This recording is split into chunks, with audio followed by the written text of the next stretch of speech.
say utumo say enra na Ghana for kakai say empo afimu enie afi enie afia etwemu year 2024 na Ghana for polls ekokoto aba na yekoto aba na chese NPP edi nkugo ma NDC edi nkunim.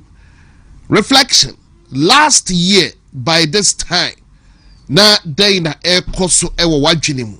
Last year by this time 2024, it was barely 24 hours after a year elections 2024.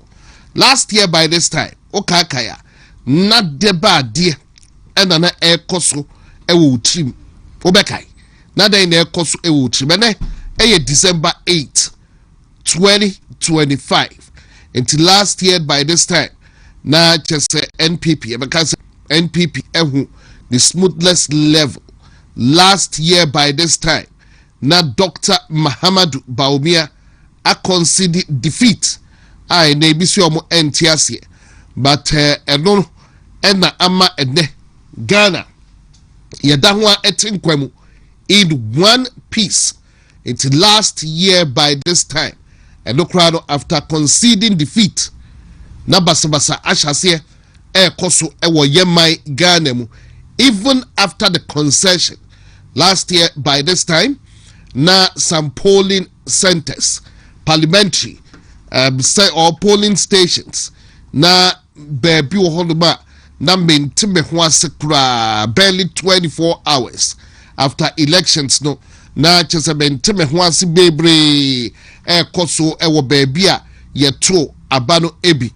But nyame enchade God being so good ene woda ho etinkwam na chese empo bibia enye wa na wada otwedia mpase se empo wahwe so I beg your pardon wakra na wabo ho bai bepem ene na bibia enye wo na eye NPP abai titu Dr. Mahamudu Bawumia enso no yes for conceding ebisi oye ntam dodo se empo oje muntem na Ghana yeda ho ewo yasumdwe wo hwe amansai bi atwa ye ho ahia ene yesiku dita we atwitio last week by this time na ye ka ku dita ba ko asem na enra anase empo ndi na wotwe na another fault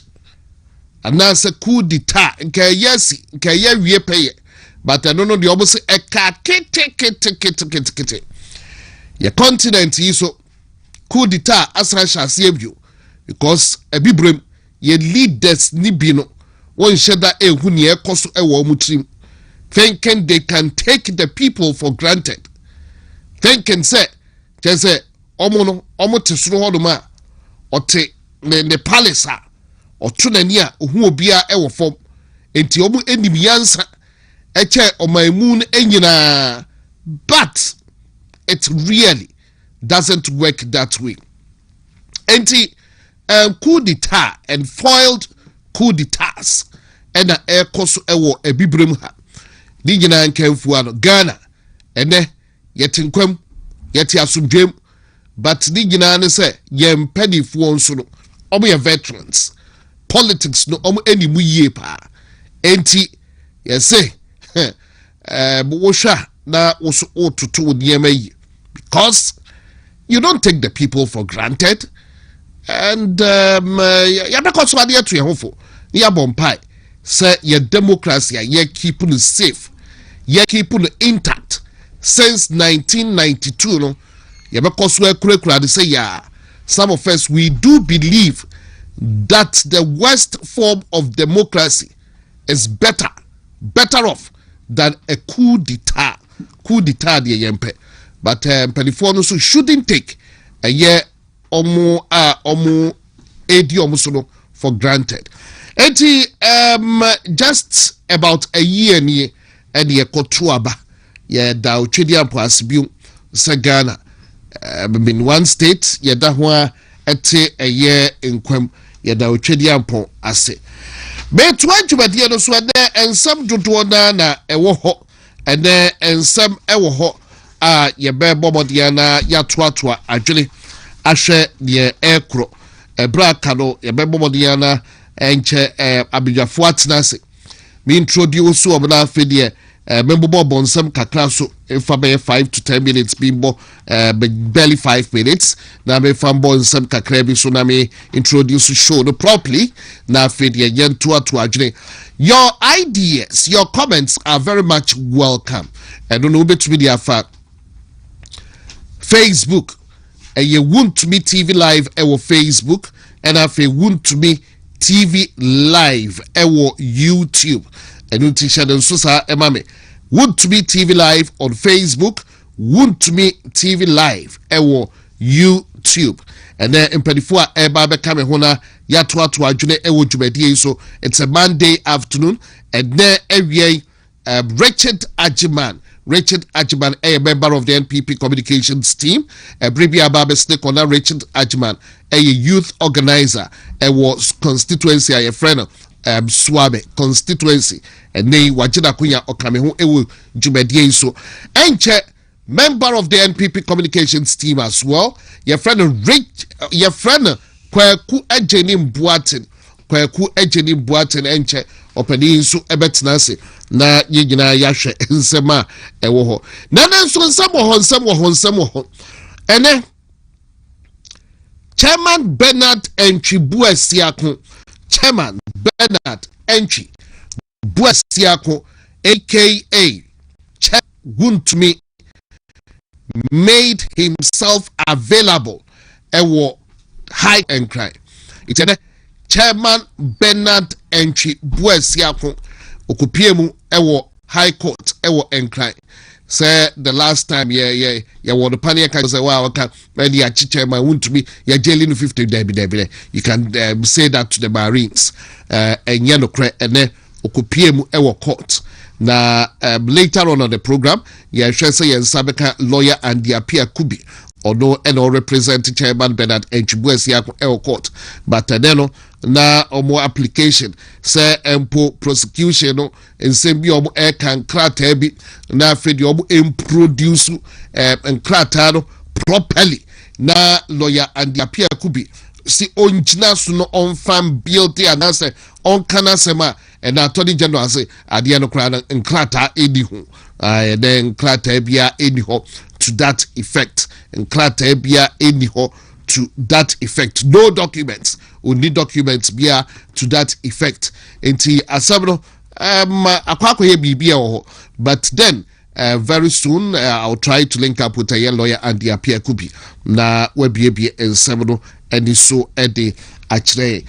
And also ada enchanya and TUC aside Chairman Bernard Entry Buasiako ediano and the TUC Trades Union Congress and then omo aye near friends a press conference omo atonsa afre ensem churofo na and then ensema omo de atuja and say and omo nsem omo eka nyina say hey be na say and ye ni aban esi nkunya na nsanya ye ni aban esi nkunya ne aban eka amayete say omo no sise yisu to enso efo mo edin na empo eye base pay minimum obetumi dia manya eye 9% and yes you akura yate bia okura oba ya chento de yate sa na oka yate ase na afedi ye daya na se ye dane ye hu yandu fie kura na yan kotenkote a PURC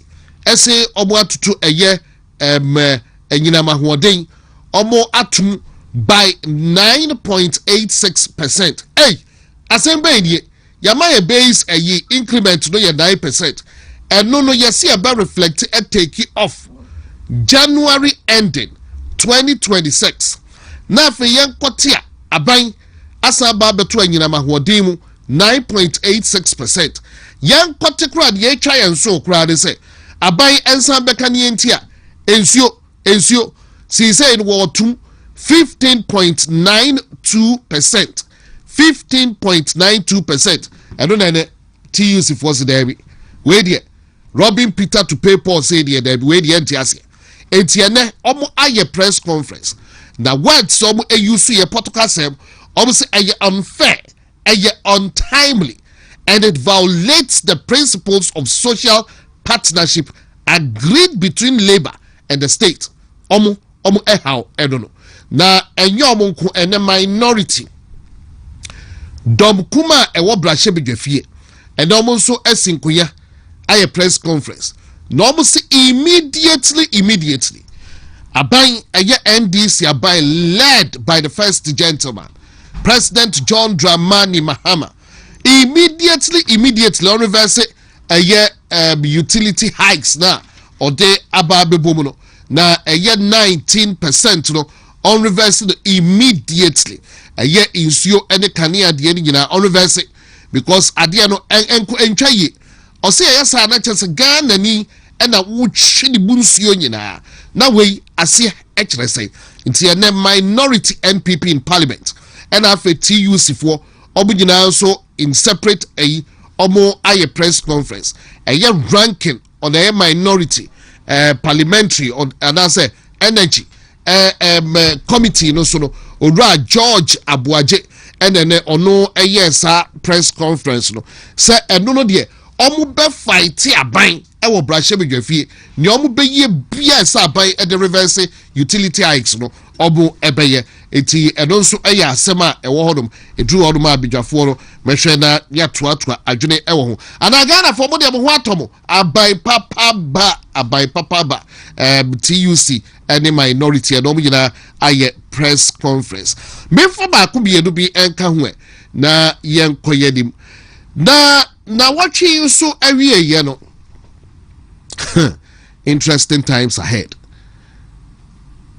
enka presidential jet issue do ewum edru hodoma be panel omo eberem en seminar dos won nti yebehwe ebrebebe ma ebewura edonsu but assemble ko a eda ho na watchi ekọ na wiye na yebete last week it was all about Martin Kpebu and the special prosecutor Martin Kpebu and the office of the special prosecutor. The rest is history. Now over the weekend Enna Samuel appear Dako Esquire Echo platform bi so ewo enkran when some do also to be the way a chat word yakwa anymore Echo platform bi so ewo enkran na oko platform yisui na ye talk shop and I say ye talk show political shows APA current affairs and on the kotu just say oh examine CC Martin Kpebu ye last week no mon examine omona edi omukwi na ono no kura no hwe fight against corruption enye easy na ono Samuel appear Dako was survive assassination or ne de anya assassination or see the fight against corruption no hwe omo ho nkyere ompa OSP enye easy na kisia Japan hwe ono kadipa ekuno assassination attempt mienu and I found the con ya menkwa kit enke ekuno to twene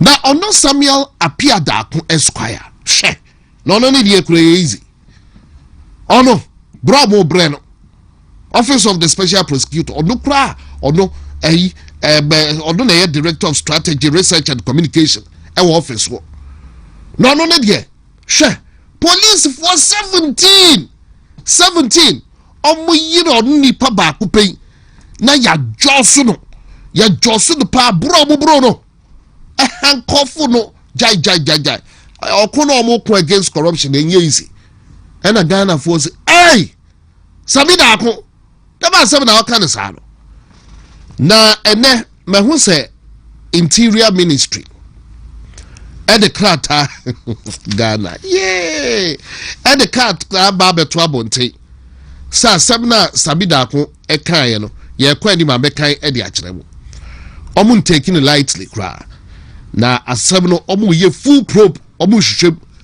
because asem na o kan ehu 2 assassination attempts e Ghana na fight against corruption ti sabi da ko hwe chengelengi da ko na police force 17 ayre no hwe obu hwehwem na interior ministry mbeka almost omo preliminary investigations na omo contact Kisi Ajabe nkura o se asem no kura nye this year yes Kisi Ajabe se asem de nye this year na isiyansa yewra afimu Sada interior ministry kata no de aba beto dwaw na sabida akon 17 no de omo gusu hwehwem nti de be free ma babia no omo beba be ka kire trase yawo na Kisi Ajabe de no de ensi afimu esi daben because aha na ne yet na ha yenye bisa se empo ensema omo eken police station banyo ena Kisi Ajabe akwa report sa ansem we say Media yenya ye baby sampanifo so bisa Kisi Ajabe se police station ben assassination attempt no esi time ben exact date no my date no 2 assassination attempts on for date no emai na esi wo police station ben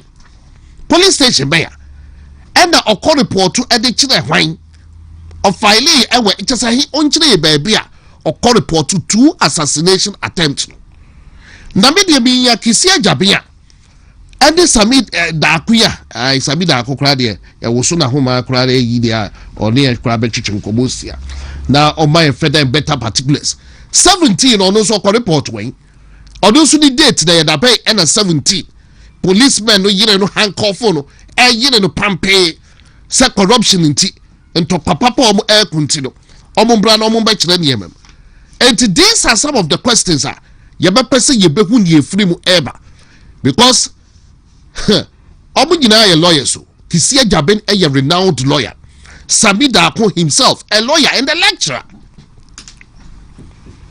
and ye perfect and better particulars na interior minister be able catch us at the NC this year and the NC this year what crack and cash you so I'm sure the further and better ebeba yeah trying but in conclusion share the link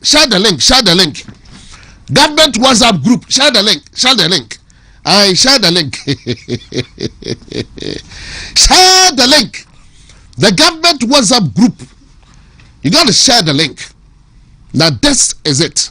Also, it's a WhatsApp group of independent minds, of CSO leaders and people like you because of your offices as in the key accountability institutions. Now that one only if I know to sumabi na menfado busio na biankoyenim. It is the government WhatsApp who says anything. And I had asked Martin Pebu the same question, that why is it that he seems to believe anything anybody tells him about the office, but he's unwilling to take what the office tells him? He's giving you the reason. The first time I've had an encounter with Manasseh over this.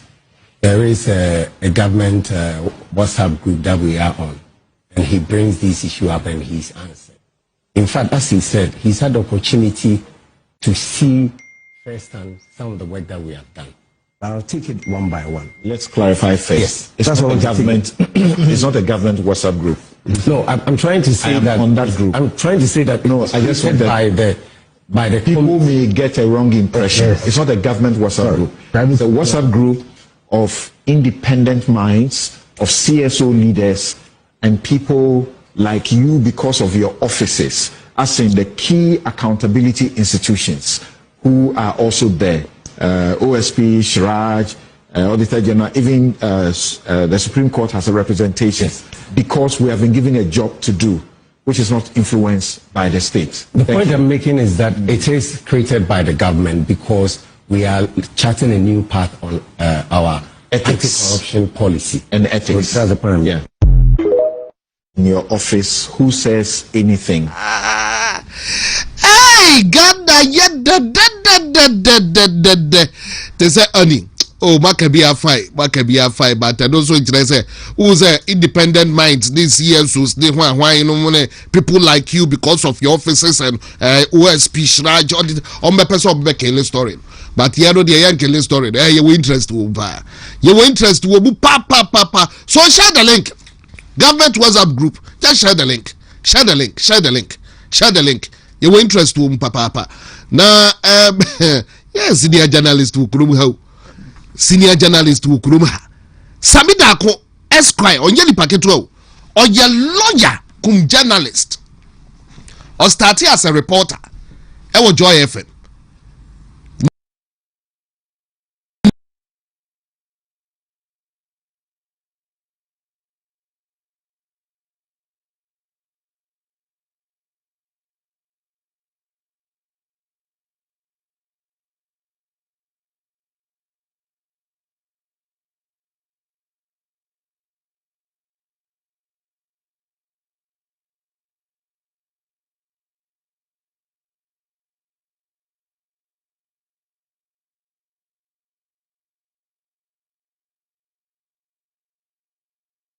Journalist Association. Why publications be including false reportage, false publication. Nkansah or Nkansah, in fact, to masters and all, why publication, including false publication and all that. Now I bet now platform you so happen so say he doesn't know what he's talking about. Odim dioka. Intinkophobia omuna yes, yeah, yeah, baby chrim, don't misreport, and it's a WhatsApp group of independent minds, CSOs, leaders, and people like you because of your offices in the key accountability institutions who are also there. In fact, the OSP, the charge, all the charge. Ha, Basa. Nkansah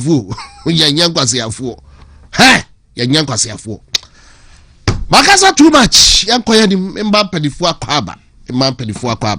Ya na ibinu musabida akwe kasa da ono kadi aso kasawa. Hey! Odibidi okapa. Okani nyina wie ya no. Ose. Yes, I say it's a government WhatsApp. Osa ho ma. Waje ni so. Aje gon. Richard Ajman mema akwaba Kwaku ejeni Mbuatin also mema akwaba Namuke Johnson na mohuye die Namuke radio do me abusia from Bible ya aka weekend. It's been a busy weekend for you. Very busy weekend. Kiki mamefa wakwenya iso yesi ya chichira kwa nohani jana obi ya mfidi na adwuma ho kakra mamfo akonwa yin so na yemfasida ema abusuafo a eye nanu memne de kwemu omoba eye kronuma bohia ebeboa otomo abusuapanyini fobi mbabeboa no ma eye mi Nkansah me wofa Kwabena Dudapa formerly no VR film Chicago American memo ebe kura ne chi kura yemfase da mu keke ebusuafo eyade amamfo a omufri Chicago bae eye ne kura ni Mrs. Rose Dudapa waye asantefo hima nso ewo Chicago enene ma ofiri Dudapa Kwabena Kyeremanteng nkune Dudapa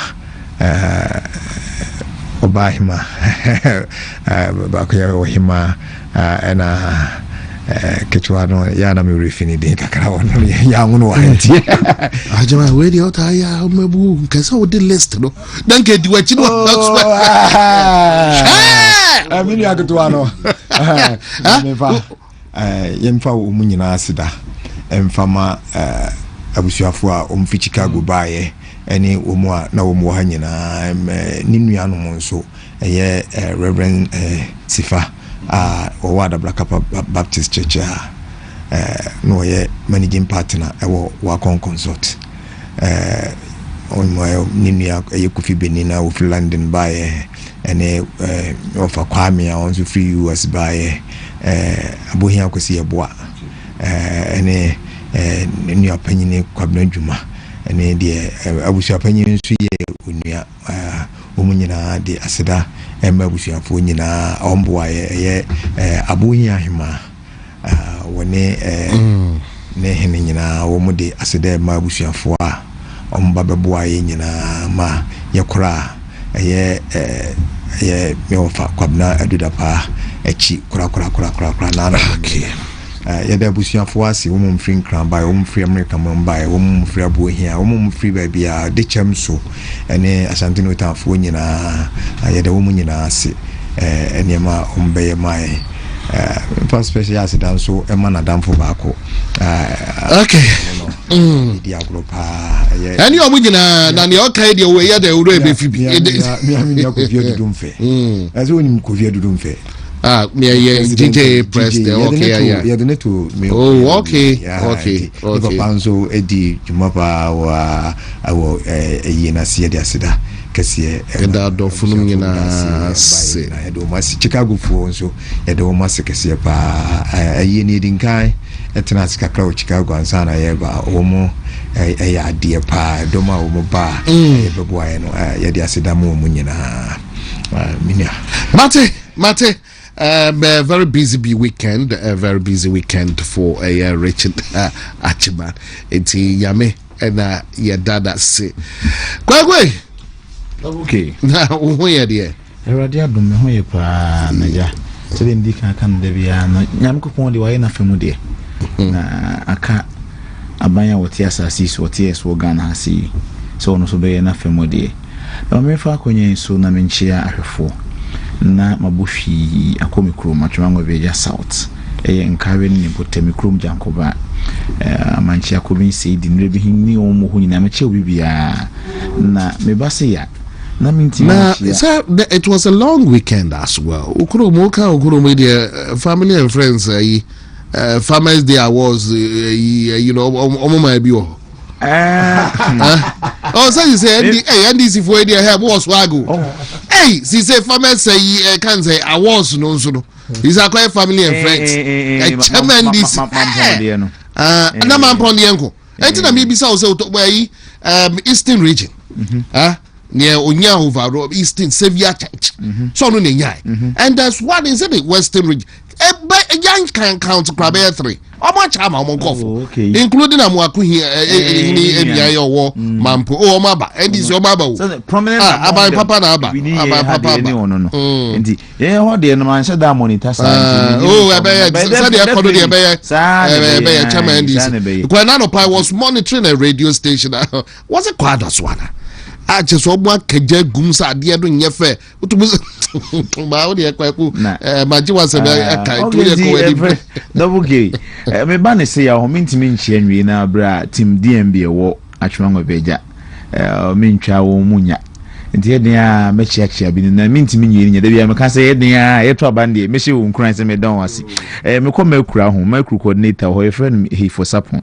O ye team DMB den pa obaya enso makru ho na sepasi utokuli e ho piteje unso e ho honum agogo beki eni nana bra lesson mo honum ko ne bi hinso awo ibubu atin mi amenu ibubu atin na PM ana ne Hobson e former assembly member ono nso ho na me konkawe kuma nso a kodwusu na abrokwa omo ye adwuma sonko de ma Dr. Mahmoud Bawumia nti se dem dika kan de bia ye de enye sika ne mo ye odo Otabawumia ne rich ideas no ene enye mugidi na yedi na chi nti wo nyina Yakobon hira wo mo adwuma pa omoye biba ne se ewia na machia His Excellency Ajia Samira Bawumia no say onu sugusu a obontoa na last week Tuesday no Wednesday and oba atwanwa bieja south. Oh, okay. Na we no nkoma na obi edi ni say adwuma no de waye ni nyina on se sa akode wonwum bisa adwuma ni nyina na waye no eno a na mrante no ba woni nyina ni mpanyimfo nyi obi ka Samira be ye adwuma ni nyina because o kasa ma obi ate ase na de akọ dwum se okoton ukoye no atofo ne se me bai ma amoa me ho ne ase misika enso enti wo de call chena na ye hia aka ho asem ade a chen no ba se wo de na de ba se no an nka me be ton fabra na me nto a o se o da bi masesa no me de wo fro na ba wonim se di ba kro onye wo kra ani enti ye Dr. Bawumia aba ama Ghana fo agi atum Ghana fo ya no mo pe se ye so hwe wa bre se woni je ho friends say tumi na wo pe no ye de ma ba hwe so ye enti de wo fa yim kakra e no mo so ko na ekire waba ye kodwen ho na 2028 ekoduru aya no mo se mo sa fa Dr. Bawumia no ane ento no ma no mo se ya mfa na ma ya sesa no onim se je ni Ghana fo ani ni e na ye kura no kire se ye ni no kure e ma ye ho enye no kwafo enu nti na party fo nyina je tumu se asem a o kan nti asewum se je pese demonstration Ghana fo se ye ni abre na ye trustworthy dia e wo se gina fa akon ho na ne Dr. Bawumia eba na debi ameka se last time se nka me chire mo ha se na brenti amenka ba ko Dr. Bawumia se o ma 10 appointments 10 appointments na man for say na nipa 10 pe no appointment there bi e wo mu nipa 10 ye say ye free constituency ho amom appointment but botaye ne say o mo no nam so mani pampempem wo constituency ho no mo nso ebenya won hia de se wo ye bad time wo the party na chi na wo per scholarship ama wo ba na say ni appointee bia wo constituency ho no hwan na wo ka kire no nenso se ye win to me no na o secretary ho chairman ho ebi a youth organizer coordinator bi ho no prominent person bi patron fo bi no nya appointment and am some no mo te ho nti tani pa kono ko ni mo ohi asama kotona ni mu a wunsuro e na won fere nso because one no a e na wonnim won so ni madwuma ko a waye eno nti na obi se media me ba me ma delegates nyina dwuma aye bi san se kwan be so be fa aso onya wi ni be president a wo delegate be fere na fon amanafa ana wudi ni number enti eden ya won so de nam obi so na nya obi a wunim no eno nti ne yesi ye appointment 10 free constituency ho no mfi say omo de wunim wo mo e na omo nso enimu ayi bi a movie bi a me hwe na akora bi ni madam ka kire ne say education or in life what you know what you learn and they will call it or they will sua no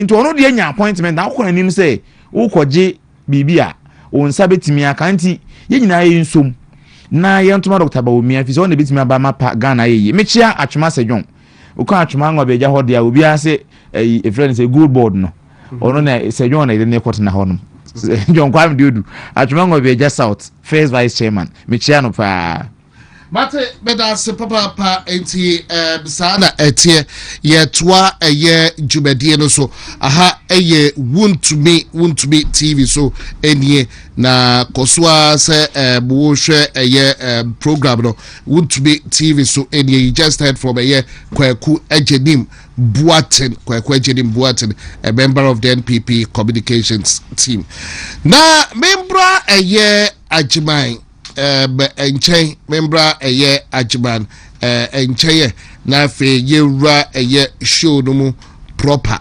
na ajiba na oge ya trans ya trans aye ne ensem awro no egu ho na ebi asa de ya betaye no opex na oge ya trans na se de minua ajenim hyase no medinchia bema na nado dan Kwaku Ghana mampanyi dada akora waba yibi waya de pa na maka kire nsi nyame no amo no ho ban emfie dudu a wadie still ano wotokoso ekonenim ene ensemu a enipa kagu no so a ene ni nyina ye hunu de enukure ewo mu no ebema obiye hunu animonyam pa eye omampanyi dada na nado dan Kwaku obinya abrɛ mmerɛ kɔ n'anim ma memfa nchiama no memfa nchiama ɛyɛ ɔmampanyin dada akufo president kufo wakyerɛ sɛ panyin wo fie mate sɛ ɛnɛ nawoda meboa ɛnɛ nawoda akora yɛma wa woda pa 87 nyame ntɔnkɔ so ɛma ɔho ban na wɔnkora wo ma yɛn fi sɛ mpanyin kasa sɛ panyin wo fie no ɛyɛ no korɛ paa nawoda yi mahu sɛ party for no oma to franka ama party no oma kwa akosra no ama watu wo mu fo wakasa wo mpanyin mu pa de akire wo mu se ya wade ba kope ya de no ani MPP nti ya momodin se bobo ho ban na tribulations a ye de Dr. Bawumia famu no wo mu ko yi ni nyina ni mu waka akire wo mu se ono ankasa wo fa saade ni bi mu nti obia wo ye bia wonim the experiences in it obia hwie was ade na de Dr. Bawumia famu no was in 1996 abla ye to aba ne wie na yes ya betu biem no ebinom mpa investigate no se ono wo kɔ America no yagigi $100,000 de amano sen confirm MPP wodi nti wodi agene botum nti ye de ni gine nye biem ensem manum nyina na nya nokre panyina kasa utie kasa na wokae ne pa woti de mejo no na se nka apese wo bɔ no tofa se panyini kasa na nko waka akire mu se enkebe ya nko mu nyae na nka ba wo mi anko fi se de AC no wono wahunu bida ɛna obaye no nso a obɛyɛ wo mampanyin no eniema bebre a wo ye hye Ghana ene MPP enimonyam no ɛyɛ se sudua ɛma yɛn se de to Dr. Bawumia nyina si gyae no wo bɛyɛ Ghana mampanyin a ɔno nso bɛyɛ niema papa bi edia hye Ghana enimonyam no wo de hye MPP enimonyam abrebia meka se ade krunti a de bia si ekoto aba mehwe nipa bi na meto abama no is not because omo ba ni nyina ntimi nye bi wo de mejo no but unu obi kotu anamo a ene de wugi ni die se omu wani mase into sa anamo no me wugi die se MPP for ye kan sem bi kire Ghana for se ye pese ye ma wo mu what did them no really the MPP party nko a obi be me yadwuma nko a wo da bi yen ye ka kire Ghana for se si yen ye ba aban mu a yetimi kekere wo man no mu wo man no koso si ye ba aban mu na si ye ntimi an kekere wo man no ama na ankoso te se de yen ye ka kire Ghana for na yen ya ye ka asase ne abe kontompofo what did them no ye wu a ye be ye samantwetwe se ya bedi nturo e wi ase a kire amansan de amansan akwa ho kirem enti I don't support people who cannot do what they say se nipa entimi nye ade a wode nanu ka me support o me support the obitimi aye de all kano said the beya sen enimonyam ba ebi beka me so the major no I am always happy not because Ghana e kwa ahokirimunti but because I did not vote for John Mama manto abama no and I said it openly time without number say ontimi mu Ghana e mani nyeye eniema omo ye nyina keke if you remember it me I said it and said it and said it and said it say ombega information say omo beye ombema nipa ehia omo wia omaye omo say de omo ye for the Christmas omo chicha de nkete because that is the social strategy omo beye sa de no manka ye kan na amanfo fisi ye de agro e na abamu that is the reason why me support Alhaji Dr. Mahmoud Bawumia enti ene omampanyin kofo yeda na se onyame mfankwa emfie ni bi nka ne mfie ho na ontonkoso ntuyefo se de be ya ye bi enipa de wotwa sanim se na chiachia etoda na ye nkorai na ye ya achia na nso no se nyame eboaye ne se wompanyimfo wo fie a no matenetene ye mamfa nchiama Alhaji Dr. Mahmoud Bawumia de digital Bawumia Ghana ni daso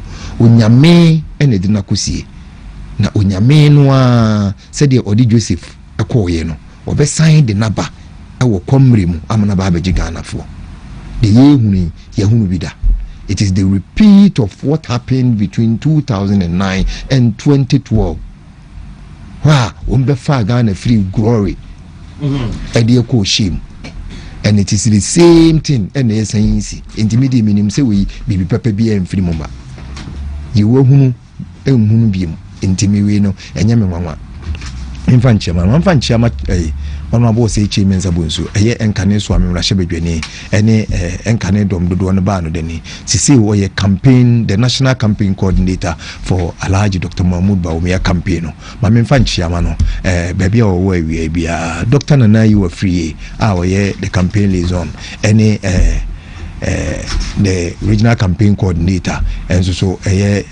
honorable EC in team na memfa nchiama busuafo nyina chairman untumi the champion chairman the bangura of untumi multimedia nyame ensa wono so ye bom paya ma no bibie ni wa bi sisi before chie atamfo sabegine mfie wa hakora na ne dan chamda ebeto akoso ayi before chie there is nothing NDC can do na se wo antumi anya hwe nese yensu ye ba ban mu dia what did they make no asase e wo Ghana de enye chama untumi nkwa na DP kase tubie what did they make no enti nkrofo a wo matu asase a yensu ye bachi wo magumu de ebinum ho no ma agisi wo mu na wo ne beba bebe wo mu ye kan korachi wo and it was so interesting in court but I no me person be cause we be later no na me ya said they be carry be wo so adia double k ye she asie media WhatsApp group no be shase the WhatsApp group no be shase because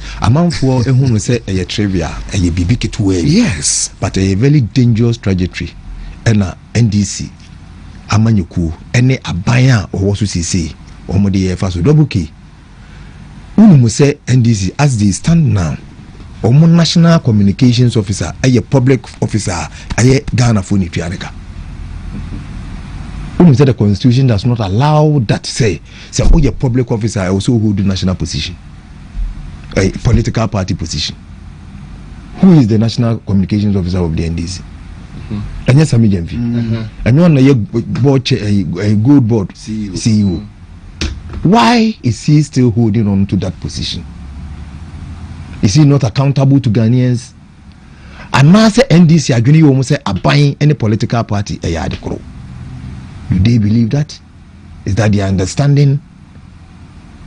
One day Ashanti Regional Communications Officer for the NDC. Abbas, no. Is it not Nuludin Abbas? Onye minerals when fund baby fund.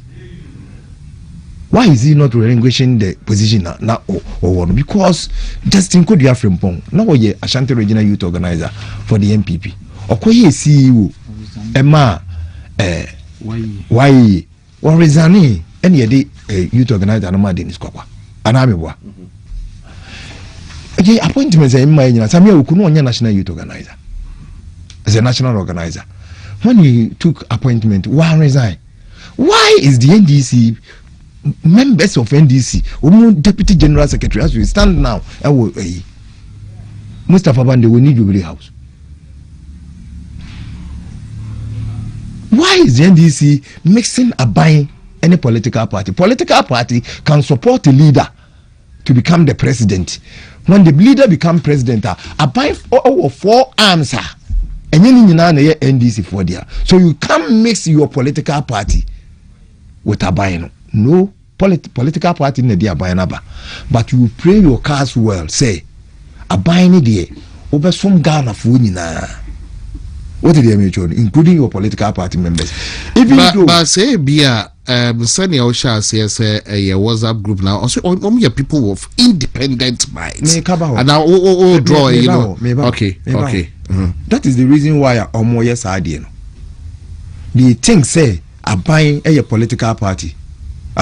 So they are managing Ghana. That is they are managing NDC. Now, my way, but the independent minds should know better. Okay, what do you mean? Build your independent minds, as Samson suggested. They should know better. Okay, to the mean, so build the point. And now say the communications directorate of the NDC, and that's who hold the public position. You know, what did they enjoy? And most likely say, sway the minds of some sectors of the independent sectors of the our governance. You know, Edwuma Baba anymore. Sorry, the internal. Hence, sir, WhatsApp group.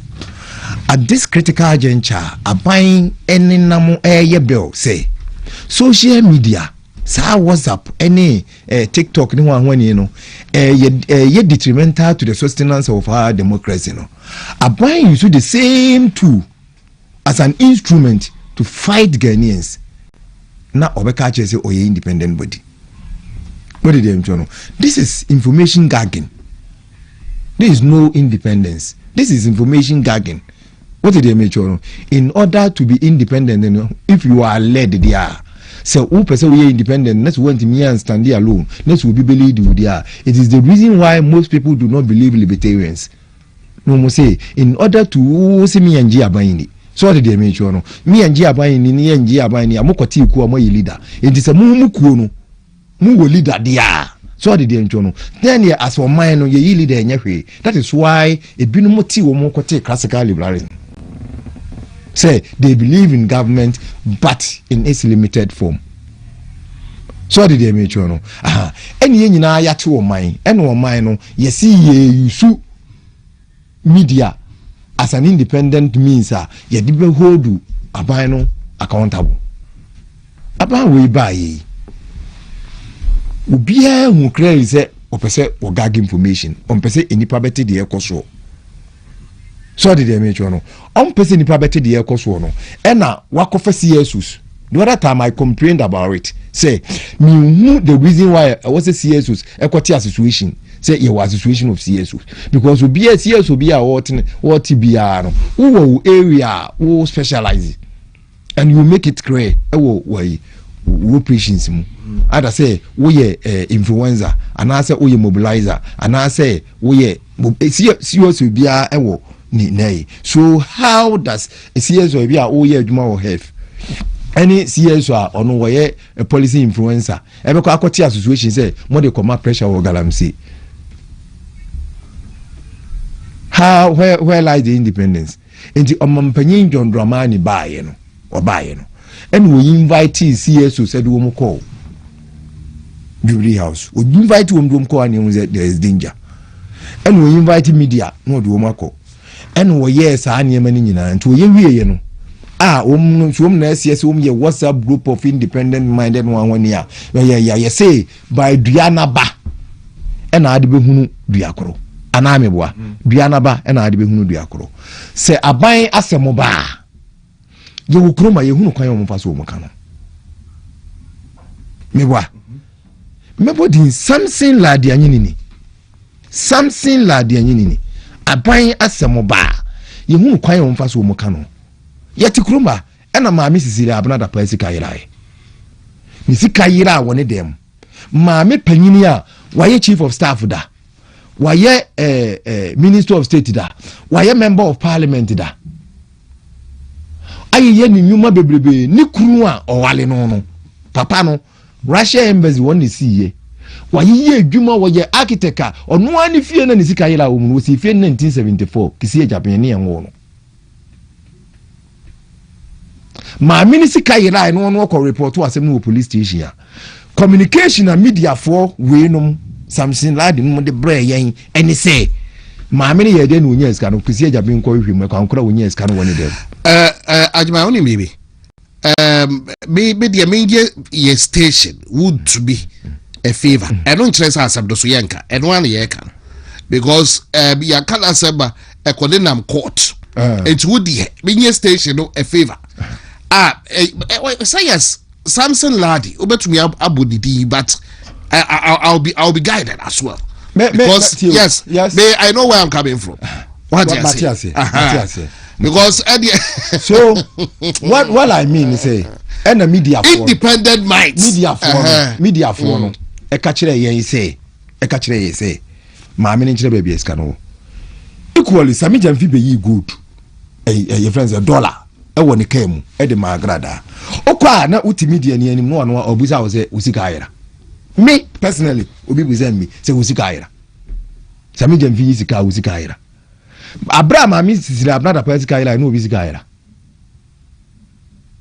So ekwan amofa so am communicate what did they make you know ye wo krom ha ena reverend in team for you ekoka say Gran Canaria aircraft na ababesi ewo ahano no enchirechiremu a omu chirechiremu no enti ase enim enti omo nkyira asem no mu yi omo kɔ ne fie se omo kɔ akɔkye no what did they mention no ye wo kroma e na adenta kumi e ka se wo manya CCTV footage omo kɔ ne fie e de handcuff go ni sa kɔkye no ana meboa ye wo krom ha e na omo ka kyerɛ ye se wo makɔ akɔhunu sika bebrebe a wo container mu dollar ene niema e wa yi omo ka kyerɛ se oni akro no de one alaji adenta kumi de enim ni din Reverend Ntim Fodwo de enim ni din wuntumi de enim ni din de container na sika no ye no ye friend one alaji ye wo kroma eno om ka kire se ECG cables ayira meboa containers a yakofa aba na ayira om si om akohunu containers ni bi e wo baabi no mention ye wo kroma eno om ka kire se wom di cocaine enam Cape Coast kwan so eno an si yati se ya police for abasti cocaine e wo Cape Coast kwan so what did they mention ba se abronye e kana se modia ni ya che no ni obi a tworo se e ya abronye na ye na che black maria mu ni ye de ne ko se oye sa na san dis fo bi wa ha ablekumade de hu omani bepe be de ye hu omani mu obama yen hunu WhatsApp group no adwuma amode also they've been given a job to do because something like this they have been given a job to do Edina that's why I mentioned his name Edina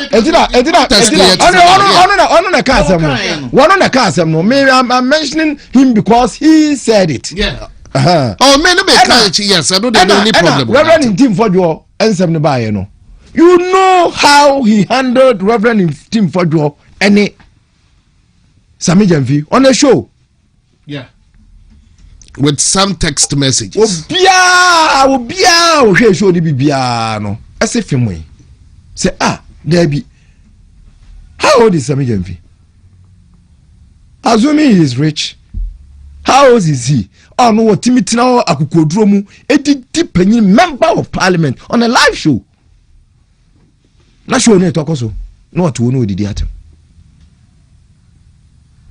enti se mu ye we nyina wie na ba kote WhatsApp groups no what the CSO ni ho ahwani no mkoto so a what did them no o wie na se MPP so te WhatsApp group dia no what is right to information reference say bill na we say we dey ba monitor social media no ahwani no no dey say WhatsApp group no dey ba beto so na WhatsApp group bi chen WhatsApp group bi there be WhatsApp group no mami ko to Samson nchira me go to just seconds o say edi so okọ edi mu na oye one hwa na nkofo akunya adwene bi now it is a WhatsApp group of independent minds of CSO leaders and people like you because of your offices as in the key accountability institutions who are also there and oye dey say OSP Shraj Auditor General and even the Supreme Court has a representation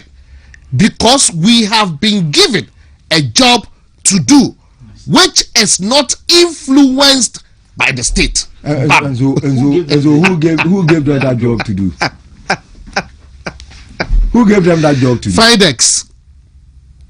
Enti double K amania yeti hu say in our 4th Republican Constitution the Supreme Court judge also.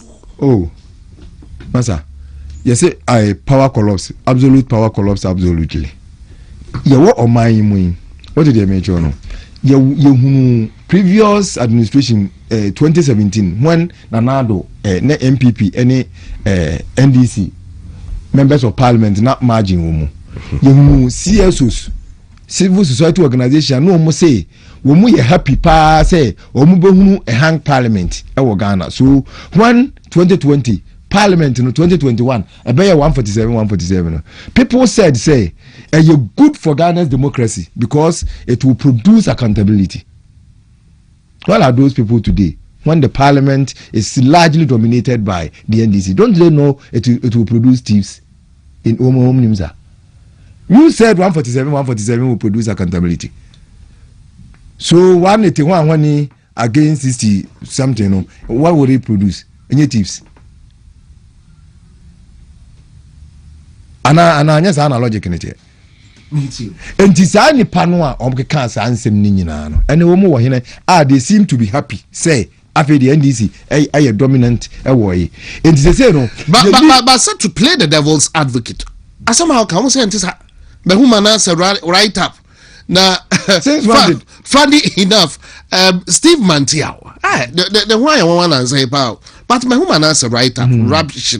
My Franklin Kujo, he wants to. Oh, Franklin Kujo is an NDC communicator. He's the national communication director for the NDC now. Or Franklin Kujo, what is he?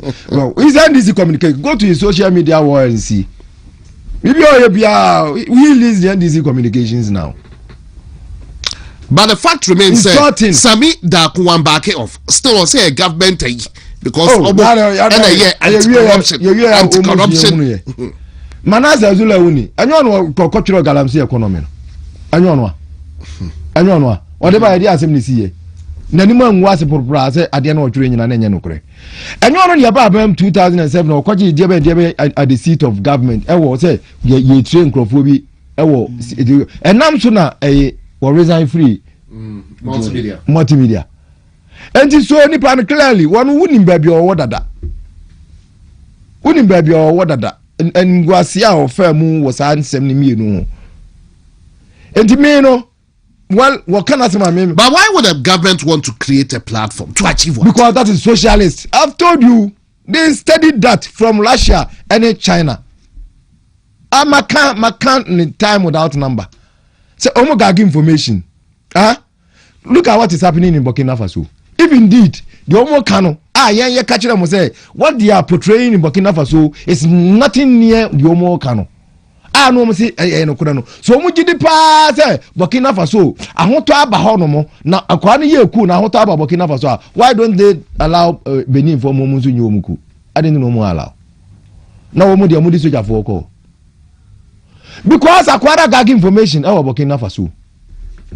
And what pam falling media nyina. You don't hear what is going on in Burkina Faso. The president cannot go to part of the country. And Burkina Faso. Now almost see a film. Among the no and Faso is now Obi and Agents will be no because that time no they thought to send a Yakufu MPP. So the Indian Tiomu. They the soldier buy Kojekura and Yahweh. They say Omaba and to Omu the Omusuru. Once they bedroom Benin there, after the Mosuma Ghana soldier for their call. So that okay, Omu gag information, that is socialist government. Obembo are ignorant. Unimu the Kosubia. What did they do? Because perception that is why when NDC is in opposition now, Omu create perception. No more using as corruption. Clearly. When Temperature Foundation for your Omo programmer, what did they make? You will gold seat, you will silver seat, you will diamond seat. You pay according to. Franklin could you cost our programs in Ibidebia, Eko Kasa or Debia. Adi assembly see Abraya ba memoir, Omoka say, Obi Pasu Komo Mampenina, Obi Bo Mampenino, no one in a babidi. Ghana for money Tianum Yenike, Obi Frabrecheba no Ashesi to come, no call Mampenubri as one Nakwaku did was a Baba contract, Obi no $50,000 no or call maybe no or BBT Ghana for. Near catchless any pants over whom Mampenina. Akonyana Obabetrazo. This is how much you are paying. Next time, oh, Banes only you made or would have been careful. That was wisdom. Nipa mura Jubilee House said no more ura piano. Ne Nkansah. Because okofio no ma obia timi ya no ho ayi obia no abota no ahye suit.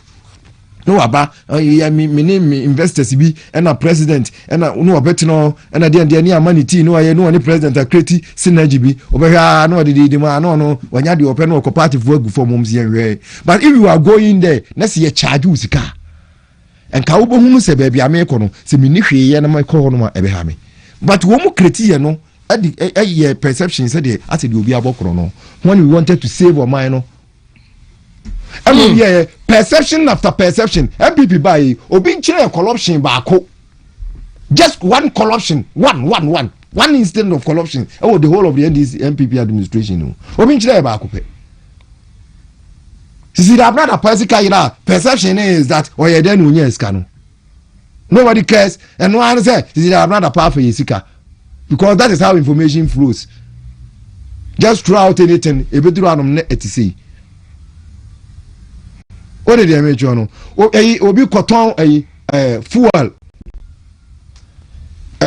I say koton 90 cents on what koton 120 cents the only perception na momu creative wo krom say company na oton man was not a registered company and it would have been better if you had sold it to this company at 90. No I said yeah wabokro no near the atu akufu ado so na ya de saa niema no saa perception after perception galamsey and as you say questions are we expect say probing questions no asking NPP time and we say wo mutimi kresi enkura wo mu wo school e ma tan wo mu ho ene ya nyina timi ba gidi say galamsey ba ya abreso when indeed na say one who Steve Mantia right up be so all who aban no fight against Galamsey who Steve Mantia MPP what power ya who say now account 2015 then answer NDC youth in Galamsey 2015 omuti youth in Galamsey to extent say mo say nsuo na ma yen 2016 yen ba abem no manifesto ayen ye twere ye no ye de hyemu say ye ba ye be ko Galamsey na na adodan Kwaku ado e de ni seat kura to lie aso omutimi the perception sa be create say as that the Galamsey ba no na na ado na eso Galamsey no wode nam and wo mo the perception after perception and this ba yi clear cut chrono koso chrono and guasie day in and day out because information is being managed no obi anka ho asem wo mu sa budget yo mo de ba yi according to minority leader the ministry that does not even exist I what budget no ministry to body our budget ni no the ministries are not non-existent yeah good side ministries ni nyina meanwhile ni wa budget mu no one is asking senior no one is asking we be ready independent mind sika wo mu ka so wo de call big push $7 million as 7 billion onset first what you sue about 10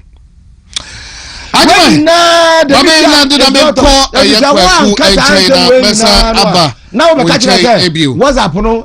Independent man. How independent is a man that cannot talk? How independent? They've been given a job to do.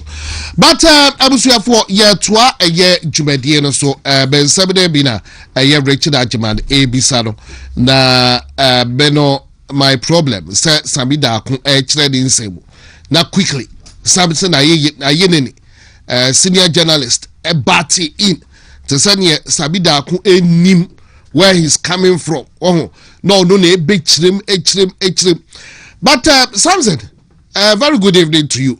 The last time in same say ya na Reverend in team for Jordan na ye discuss say ya senior Samson as a ya kokansa be this ye win here and I'm court or the year court but Samson and me be so still questions be what be abetiasia the man twist facts what do you say Samson o ma ye me to betiasia ya na me betina ha as a journalist have been twist facts na wasa de be akwa jina court what do you say it's question me bisa be able to me a list a year names na say faces behind obi to say we a lawyer the Supreme Court has a representation. What is the name of the Supreme Court Penia or what WhatsApp group no so what me am I huniti and I say be OSP nipo where you know faces behind I don't know to me a list names na my ni akuma atoye yem na adia ba ko an Samson Ladi ayenene me sa kai obi me mpesa be ni ubenya court banta bia na wasra tweme edema Kwaku jina court and I say station Kwaku jina court no ma emunda ho ye discuss here to be discussing you. You say you've been given a job to do. Job ben. And over there mama say the platform. These are some of the questions are maybe why any ye who are dear no pote a job obey and independent minds no ye dear mama sabunye maybe a ye who and now for the yakaya no atu and this are wo career ya no crowd sami dako as yes a government no and a creative WhatsApp group no enti cost 90 Kwaku memra wonche they've been given a job to do. Maybe I now him job finance. No, okay. Ghana a very interesting country. Very, very interesting. Mame Emfa Nkansah Emma His Excellency John Agyekum Kufuor, former President of the Republic. I'm saying Nawoda.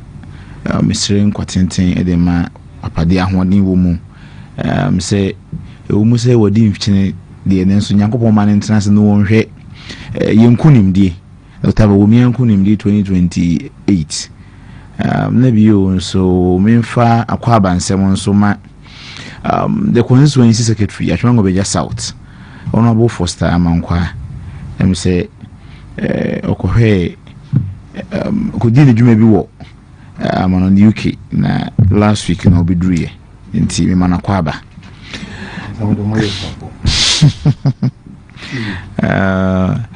unim double K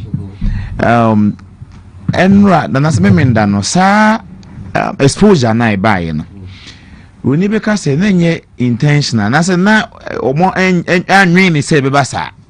And something it was unexpected. That is the word. It was nenya ade amo share ni mu say ebebasa enti on say nkomodie mu no and now say there is a government platform no one say as nkomodie bi akoso bisa na question bi about say obi way manasi asem bi aka say believe Martin Pebu asem dey saying the OSP and oyi announce as a dika credit an komo we ewo government platform no so and obeka ho asem man no ebeye unim the speed at which Samson ebeye said they all correct asem no speaks a lot. He said that he asem no buy unim the them chene say ahohare ntem so a host Samson lad ayen no ye say odi be cover na so odi be yi sa asem no etwemadwen si bibi kire me bibi ka bibi kire me hwe o say sa platform no enye government according to Samida Akono say a buying platform WhatsApp platform government WhatsApp platform and lawyer Samson Ladi say enye a buying platform nemum a platform of independent minded people CSUs they say amount for mujina mentem omujina content omuni MPB na omuni NDC asemba omhwese ne sitie no maka na sa pepe sa na okan stand pass ha na e platform no so and civil society organizations and so ikuya omonzo hwe aban no ne policies ne dwumadie na omo de adwenkyere aba na se o de also omo kan bi fa no maka bi afa ho and o say aban nwuma bi ko bi te se shraj OSP any auditor general omo hwe akontabuo nsem so omo hwe se obi mfa oman no ensan hye boase omo no so osubi and o san kire mu say impo Supreme Court judiciary ekwa e wo subi o de betwa ato na o se efri say yama ya adwuma. The question is why na ama adwuma no enya ban platform na emum say nipa we no nyina no why na ka o ma no boaye o platform no so o ma wo adwuma. So the who is important. Then na ba the what.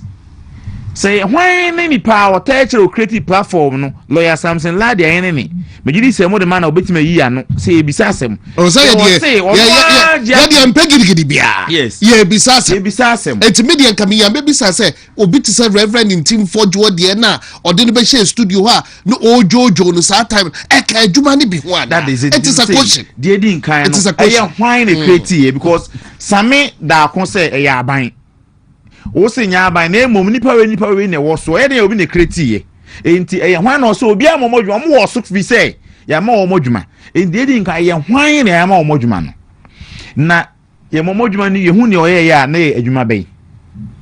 What is the adwuma kro no enti se sa anu ye we ne ma ya ene me wo ha yi na Nyankopɔn bɔ adwen no ma me bi tu me tiri mi so mitimi mfɛ se me so mitimi de madwen efa ho bi okɔ court kra efre bi circumstantial evidence eno na betwi ka sama si asema any dance ye no etimi twa ho bi na de aye den e de aye adanse enti ye nyina wa adwen esi etimi kyerɛ adwen ehwe ne me ekoso o man ni mo eso etimi de adwen to ho ne enso aye den ya kan bi enti so mo anu ye ufuro bi a eye contrary to ye de ye adwen no a o metimi de aba si agi tu mo ebetima ye san adwen na se se ye de ye be kyerɛ adwen adwen kyerɛ me wo ne say sa platform no agenda setting say ne was say discuss ne was a cost o man ni mu no ye ho ne yen setting no ne was a cost e wo the media and radio say be ka enkomo e be di on radio ni TV so no e wo say ho ne free ba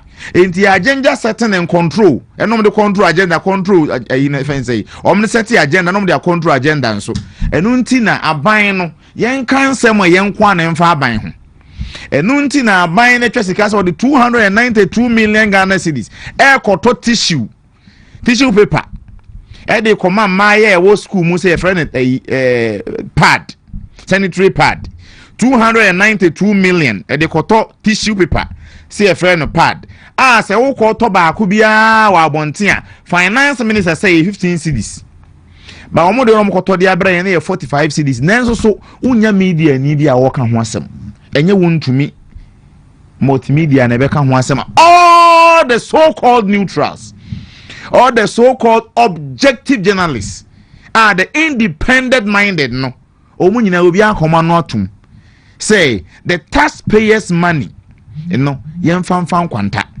according to Mustafa Gwandi or say busumi bia from the presidency o mampanyi Mahama na so ye ho yentonto so ho yenton meko ho company bia ni honum nti sika bia efiri ho beko bia no eye me taxpayers money me toa me tua e na efiri ho Jubilee House so but Mustafa Gwandi say busumi bia ye de say sika ni bi 200 million kan sika 20,000 echo 276 constituencies adekodi a omode koye de omonenim e free the presidency e de constituency 270 echo ma NDC fo o kan bo ma afi baako e 6.6 million Ghana cedis sorry 66 million Ghana cedis 1 year but as em e ba yonum say ewuntam it died ewuntam kra said there na aje woken Cecilia da pa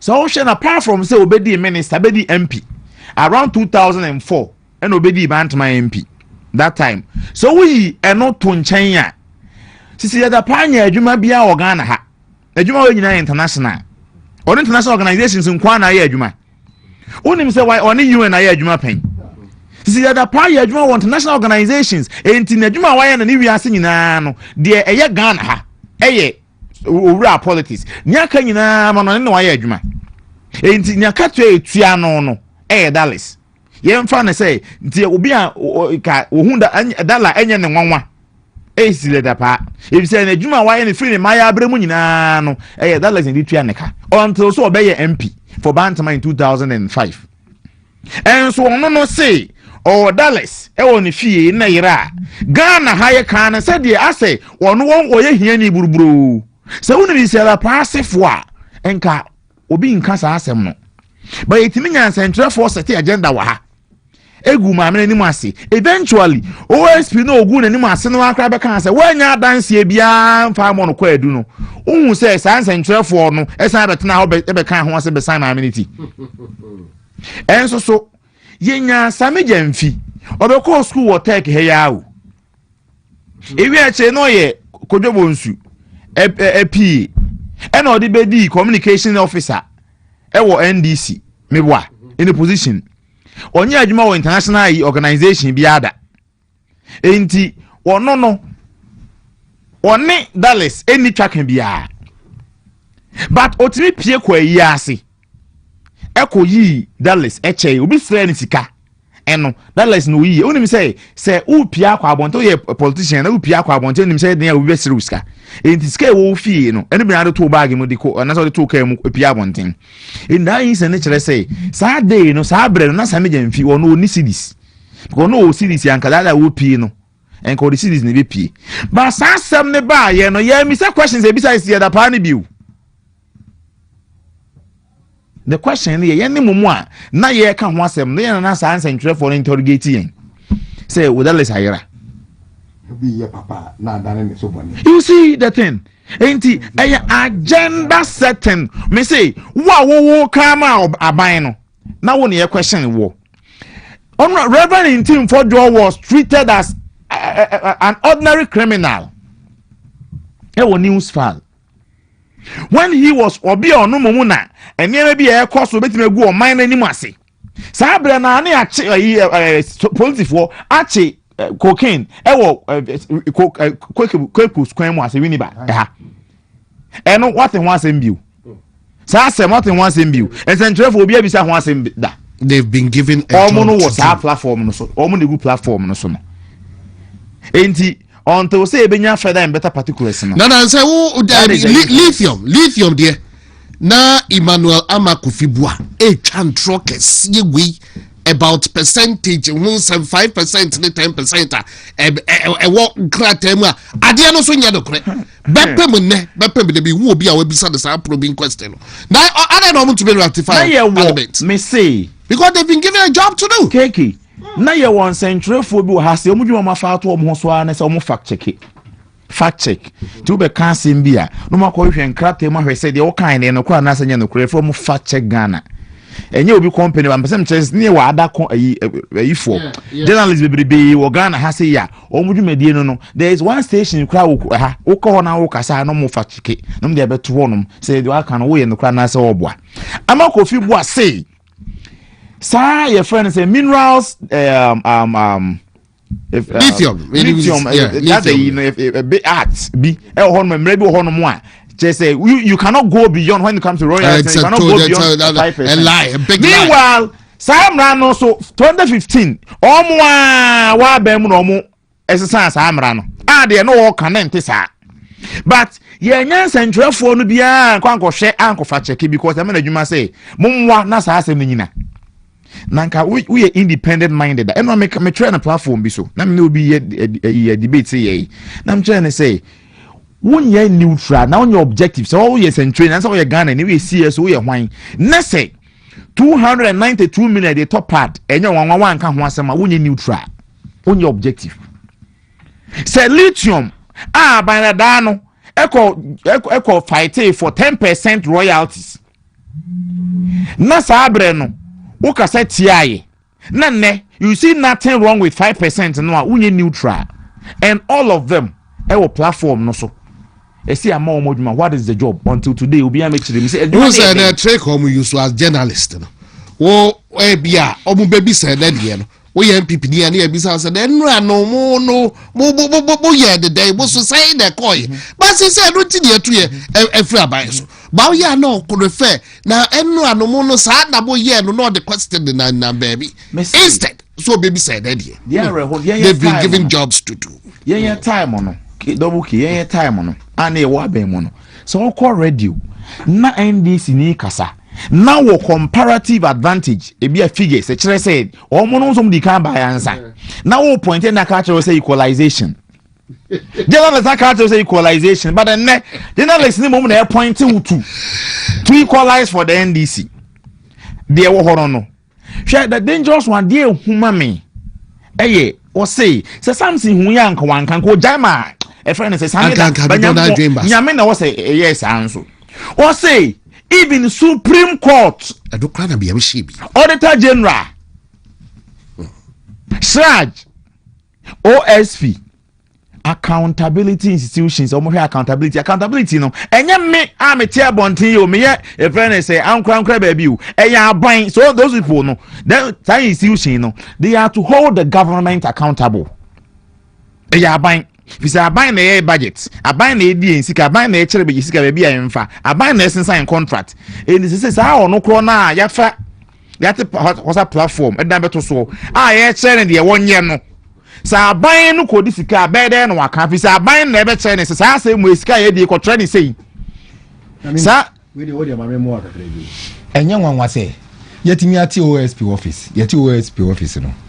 Nana Adodanko Akufo-Addo odi OSP office ne ba ne say ade ba ko pa opeso ye ne say opeso ohuna ni munyam a ewo corruption fight ni mu enti OSP office no on separating no from political activities enti OSP ya ye de ne ba yi ifiri mat na mi du so ebebe pem kisi ejaben so o ma nchi opposition ni bi ada aban mu nkrofo nko anu mata ke wo ada na aban asesa na sa OSP ya o hu sisi one chia aban mu nkrofo bi a we do opposition for achi they've been given a job say na you do opposition for achi dia satima na NDC for wa aban mu no na ye won nkrofo a no ma je double salary no na sa take appointment e wo Ghana ha obi a wa ya aban adwuma a wo gu na nimu ase aje double salary waje akatua mienu yetimi asa vet no parliament amana sa take aban me wi ade be ba Kwaku 1 minute na ajima ye yin no Supreme Court judge omuni social life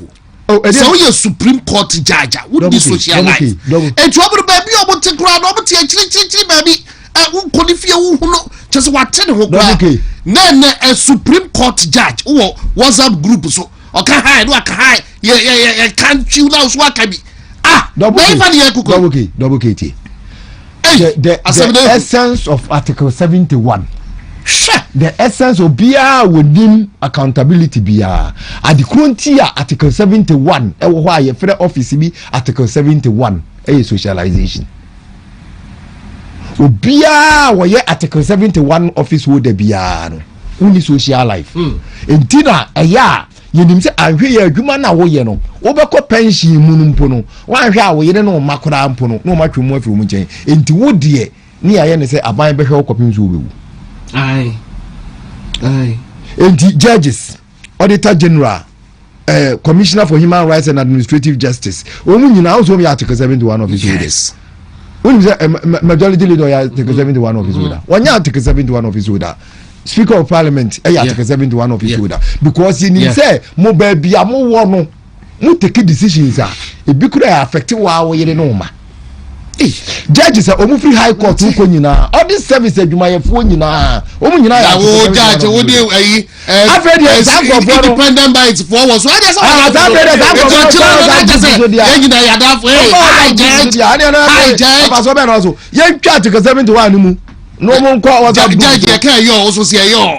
you can't back on what can you not just have money judge the socialize what's up group United TV so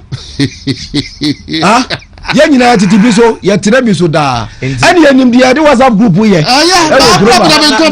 they've been given a job to do double K now we are OSP Ekwache Martin Pebui Martin Pebu bu ofui and Martin people now for that is na people are watching new other group my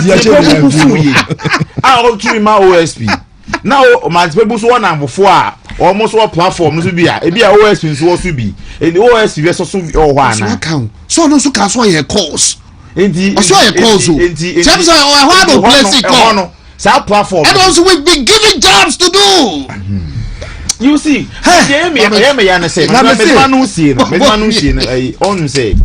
judiciary because the judicial independence. The independence not just about the government, no. But say by na even social relations crime point me influence way inti. Ni nyina ka ho bi. Today no there was some independent. Na a judge what that was a platform so. Yeah discuss it won to me. According to the NDC, ni woman Crawford won to me is already guilty. And now what that was a platform so already and come on with the whole natural say won to me guilty they won't remember what ya mo adwumazo wo munye and when you decide independent are you going to what's now there's some can so discuss manase SML then no mu discuss also eti ade ne edi ase aish Ghana ni a wotie ye hwe sabri say wo di obi mu say wo ye independent journalist or objective at wadwim omu nyina 788 million Ghana cedis is at work obi o Ghana ha na ojin di pa say the pass me see they were independent minded on the okay more man for na jai if the name e cost omu command omu Nkansah na nyina no nyina yedin nyina na say agenda settings be cost o baby. All right, I've been given a job to do.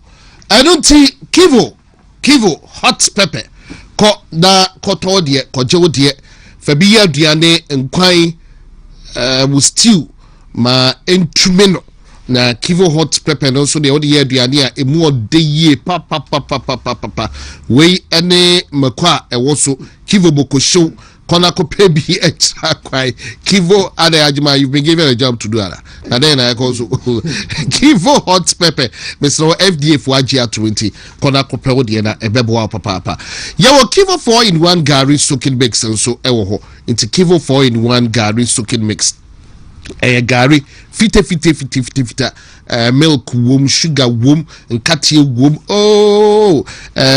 ewia bopa na odi bigu nsuo na chese wudi atum say yes, so refreshing when ya gari bi dia ma oba ewo school ma chese onu Nkansah obo say mommy and daddy loves me kivo 4-in-1 gari soaking mix Mr. Okona ko pebi achina kwan ni nyina FDA for agia tum say into betumi ye dia nsusuanso bia eni achire na me pa cho Hepasco herbal capsules and ye can for ediamau and ne area Hepasco herbal capsules Mr. Ebwa Emma a you with ye a fibia worry dienum and no consider any friend a detoxification into Hepasco herbal capsules so no a year you bring and sample to be na woswa no nom nkakrakra ebeboa ba niema bia ehun hia ai worry die do ba chese esi niema bi kwan ma chese empo eye wo redie na se wunipadua no wunyi na wunya wo fa hodie sade fata no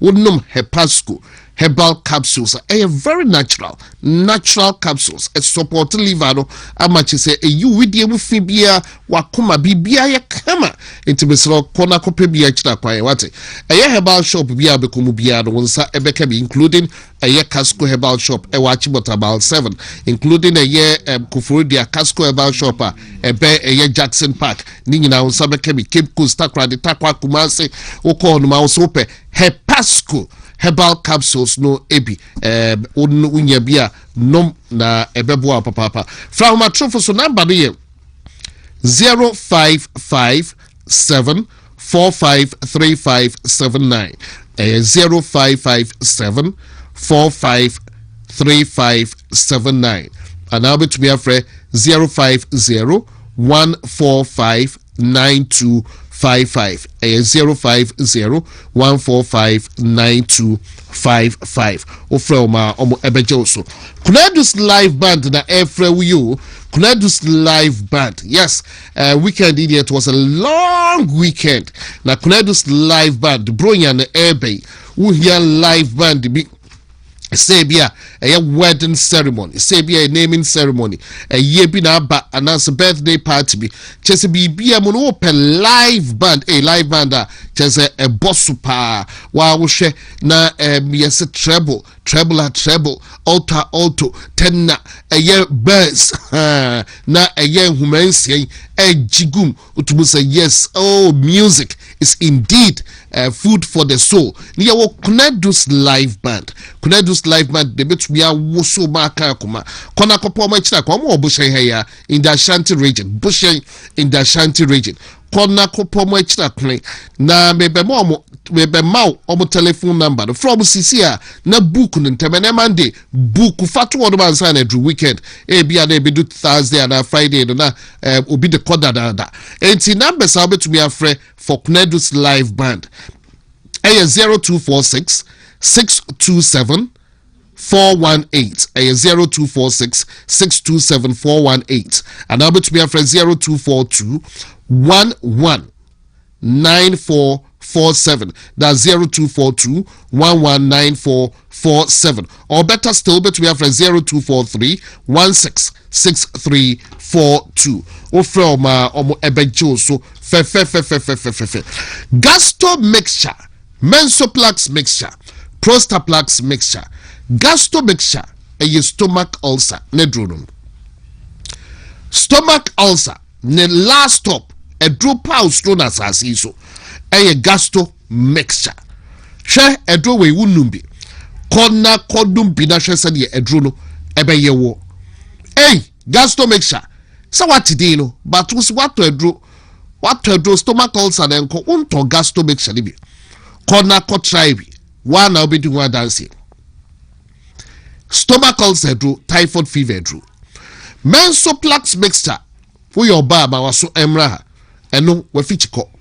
Bosumia swing and answer Puyasha CF free ubi brepa we fichiko midiaba. Copet mensoplax mixture. Ebeboa papa. Mensoplax mixture. Kaidino. Oko pharmacy na eye herbal shop bia was open mensoplax mixture. We fichiko na bosumesu na wu minimi. Oti yaw nigina away.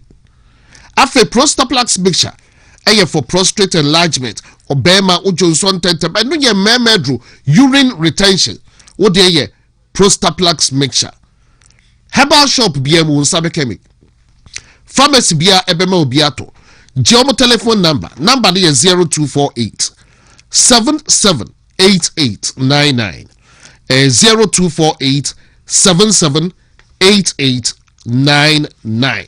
Now for me for way from na yen koye besa aba ochia herbal powder wonje wodi akona kwaje wodi eye ochia herbal powder ochia herbal powder usisi ye oya eye koko bema waye mre ewo mpemu low libido anase stroke ebiana empodo oba wa fichi kwaye basa uyemetwekro konna kope ochia herbal powder ochia herbal powder nebo nyede ya packaging nkete eti eno ane se uya eye sachet no ba ko a wape insuo dide warm water watie gum wo bogu uyema you are ready to go edrowe FDA for agiatum your friend ochia herbal center from matrofo so number is 0591 565 557 0591 565 557 and now to be a 0550 639 037. Talk Ghana so any talk Ghana so any ye to adwumadi no so edan yumre Richard Ajman ewa and akwa jeni Boateng so ewa oh too soon but your time kakra be to me oh nanka be hwe but yes abida kokoro ya nanka assassination attempt near the bet to be the 1 minute akeno na bia wa fa other pick assassination attempt now and all those was 17 policemen omo ekunani interior ministry no at the krata ba beto abonte say oh at the end of crowd kisi echapendi see before this year omo say I do see before this year but when Samida ko 17 no I don't know e be a minute just a minute traffic kwa ya na man dede hunu no mo peso mbe ni okurum dede ye ni baby omo reporter at the end of the hunu no peso mbe ni okurum tie omo bulletproof car office of the special prosecutor say obi emeki an assassination attempt ewo no so a enye news CID for national security for office of the special prosecutor audit service adwumaye for justices of the high court and the supreme court. That is why ye catch we say omo reduce social life because omo adwuma na omo ye no omo ye prone to that. What did you mention no enipa bebre na omo fi say what it omo fa ahodi so and even including yantiana will be catch say ye veti chief justice or catch say what will be 270 years and yes to osan bank or baba one so occupational hazard. That is why we give them Article 71 no reduce social life. Say jaben kwan so the bulletproof car when the office of the special prosecutor Unimo. You don't even know that is the office of the special prosecutor. Oh, really? And I do not also want to say. Okay. But office of the special prosecutor, even if you pass there, you will not know. That is the only office in Accra. Soja for omo ho ni soja for car omo ho no mo. Right? Obeduro bia ya tum e ho nye ba bia duro no ma enipa gina bonte de se de oduro no ma na office we ni enipa gina ni obeduro bia ya to gate na gina ho. Me ko gina auto ko beda entisani e mane ma no ye no kisi eja me wo pia na what bulletproof mu en wo pie equally Charlotte say ye electoral commission wo mu nyina so mu Jimensa na okay sorry Jimensa and even electoral commission be they provide them with the same yeah edi intra assassination attempt here Speaker of Parliament will go via the bia when you convoy and Crawford or more Edina Jomoye, Edindra, and yes, as assassination yet. And you news to be or more virtual pardon or Maka Coton one year, and on Baby the Kurumi and Fahon. Became Lupin Nasem. A became Lupin Nasem. And Crawford say Wombako assassination one woman chew woman gongotum. So special prosecutor will be attempting for assassination. Let's a soldier for whom dinner chilling now when Timmy and chew man for man gongotum or no one JJ.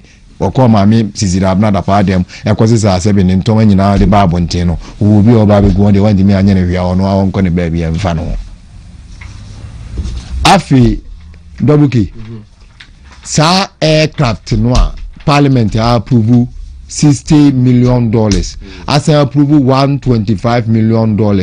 Ese omoko ede kwa akotono. What can you mean no bomwa? Ebeye $185 million. Enu mtu mdi kwa akoto Europeno. Jen Ghana ye nkokun. But we are told so about one. Anna. What must I approve $125 million? Because we are told, and the crowd may say, yeah, we are told $60 million. Yes, $60 million. And no matter approve 125. Because maybe some of we know of one. Within what much stated number of years we on the talk.